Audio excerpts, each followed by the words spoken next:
मैं विनोद शर्मा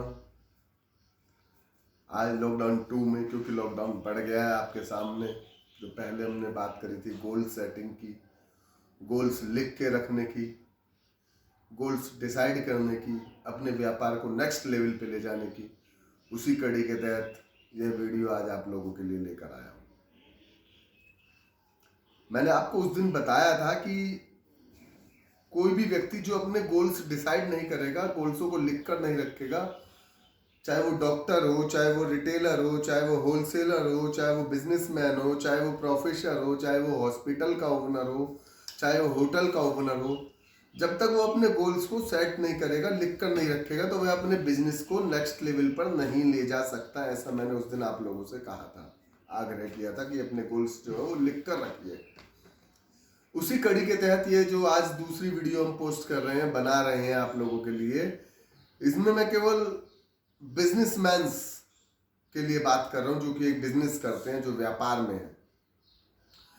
भाइयों, दोस्तों और मित्रों, जैसा मैंने बताया कि आप अपने गोल्स को लिख कर रखो। जब आदमी गोल्स को लिख लेता है तो मैं ये समझता हूं हर बिजनेसमैन का पहला गोल जो होता है वो होता है बिजनेस ग्रोथ।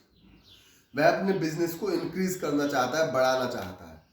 अब बिजनेस गोल्स जो शब्द है, इसके अपने आप में बहुत ही इंपॉर्टेंस होती है। व्यापार को बढ़ाना जो है, ये मतलब गोल्स का पहला पार्ट है। तो दोस्तों, बिजनेस गोल्स को हमने 5 पार्ट्स में डिवाइड किया है। सबसे पहले तो हमको एक्शन टेकर कि जो हम सोच रहे हैं उसे हमें कार्य रूप में परिणित करना है, कार्य में लाना है, एक्शन लेना है। अपने व्यापार को आगे लाने के लिए प्रक्रिया को, सिस्टम को व्यापार में लाना है। सबसे पहले तो ये एक्शन टेकर होना होगा हमें। जो हम सोचते हैं वो हमें करना होगा। करेंगे तभी सब कुछ हो पाएगा, केवल सोचने से नहीं होगा। करिए तभी रिजल्ट आएंगे। हो सकता है आप शुरू में एकदम सही ना कर पाओ, लेकिन जब आप करेंगे कोई भी चीज 2 दिन 1 दिन के लिए तो करेंगे नहीं। जब आप करेंगे उसे पीरियड के अनुसार, तो you get the result in some time. तो दोस्तों, पहला हमारा गोल्स होगा, we are take the action in about our business to achieve our goals. First, action taker. Second दोस्तों, हमारा होगा फाइनेंशियल गोल्स।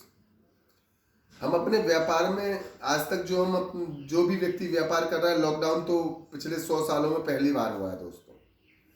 तो आज हमारे पास समय है, हम स्टडी कर लें कि हमने जो अपना पीछे बिजनेस, किसी ने 2 साल किया है, किसी ने 6 महीने किया है, किसी ने 10 साल किया है, किसी ने 15 साल किया है, कि हमने उस समय में हमारी पर मंथ की क्या सेल रही, साल की क्या सेल रही, क्या हमने इसमें प्रोग्रेस की, कितना हमारा इसमें फाइनेंस लगा। तो उसी के अनुसार से हम अपने फाइनेंस गोल सेट कर लें।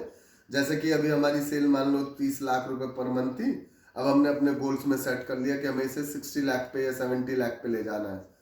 तो दोस्तों, यह उसी पूंजी से या उसी कैपिटल से तो होने वाला नहीं है। हमें इसमें और कैपिटल भी डालनी होगी और सर्विसेज भी ऐड करनी होंगी, तभी तो हम अपने गोल्स को अचीव करने के लिए कार्य कर पाएंगे। तो पहला एक्शन टेकर, दूसरा फाइनेंशियल गोल्स, तीसरा है दोस्तों cell and purchase goals.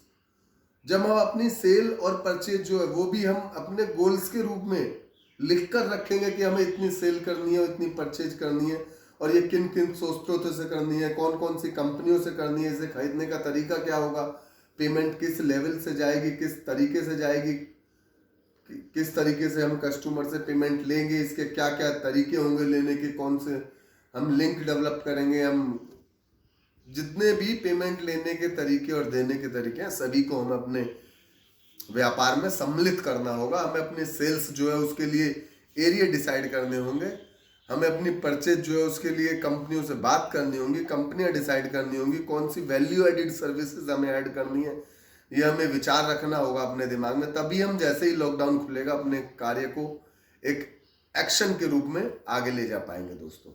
3 goals दोस्तों मैं डिस्क्राइब कर चुका हूं आपको, action taker, financial, sale and purchase. चौथा गोल से दोस्तों कस्टमर एंड ऑपरेशन।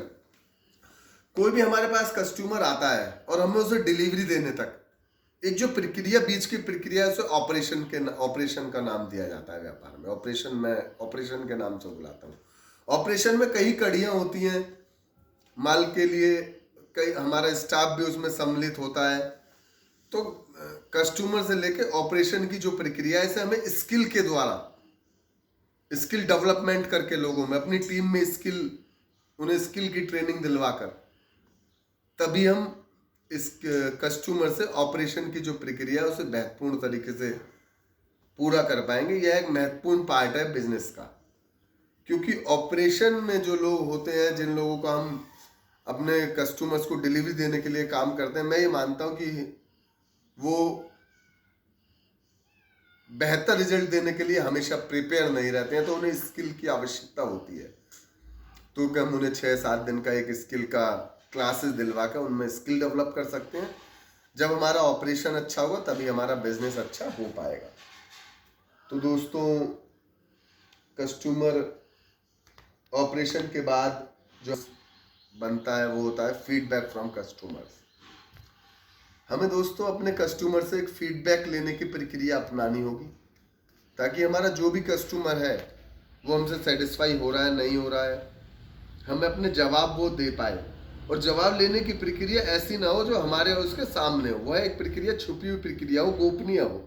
क्योंकि कई बार कई होटलों में, कई कस्टमर से हम जो रिव्यूज़ लेते हैं, जब हम अपने उसके सामने, हमारे सामने कोई रिव्यू लिखता है, तो डेफिनेटली वो अपने मन की बात, कस्टमर सेटिस्फाई हुआ या नहीं हुआ, लिख नहीं पाता है।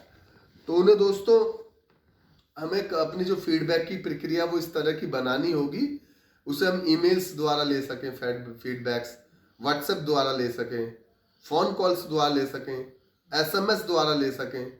ऐसे प्रक्रिया हमें अपनानी होगी। जो फीडबैक लेने की प्रक्रिया है वो customer to owner, customer to sales person ही होनी चाहिए।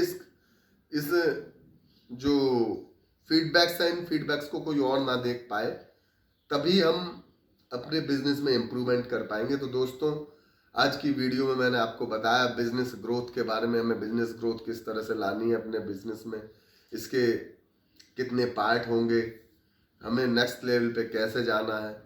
यह मेरे हिसाब से हर छोटे बड़े व्यापारी पे लागू होता है। जिन लोगों के पास वन मैन शो है, जो मान लो जिनकी जो सेल्स है वो 50,000 to 1 लाख के बीच में, जिनकी पर मंथ इनकम है, उन्हें भी टीम के बारे में सोचना होगा यदि उन्हें अपने नेक्स्ट लेवल पर जाना है। टीम बड़ी भी हो सकती है, टीम छोटी भी हो सकती है, टीम 2 लोगों की भी हो सकती है, टीम 5 लोगों की भी हो सकती है। क्योंकि जब वन मैन शो होता है तो आदमी जो सेल्स वाला ही आदमी परचेज भी करता है। जब वो परचेज कर रहा होता है तो सेल्स करने के लिए कोई आदमी अवेलेबल नहीं होता है। कई बार ऑपरेशन भी आदमी खुद ही करने लगता है। तो उस तरह कहीं ना कहीं हमारा बिजनेस जो है ना, वो अपने नेक्स्ट लेवल पे जाने को रोकते हैं उस बिजनेस को, जब हमारे पास हमारी टीम नहीं होती है। तो फर्स्ट एक्शन टेकर होना होगा आपको, अपने फाइनेंशियल गोल्स आपको सेट करने होंगे, सेल और परचेज आपको सेट करनी होगी, कस्टमर का जो ऑपरेशन प्रक्रिया है, कस्टमर ऑपरेशन, उस पर आपको ध्यान देना होगा दोस्तों। और अपने कस्टमर से फीडबैक लेने की प्रक्रिया को आपको अपनाना ही होगा। उसके बिना कोई भी आपको अपने बिजनेस में इंप्रूवमेंट करने के लिए और कोई तरीका नहीं बचा है दोस्तों। तो आप इन सभी पॉइंटों पर ध्यान देंगे तो आपका बिजनेस डेफिनेटली बढ़ेगा। धन्यवाद।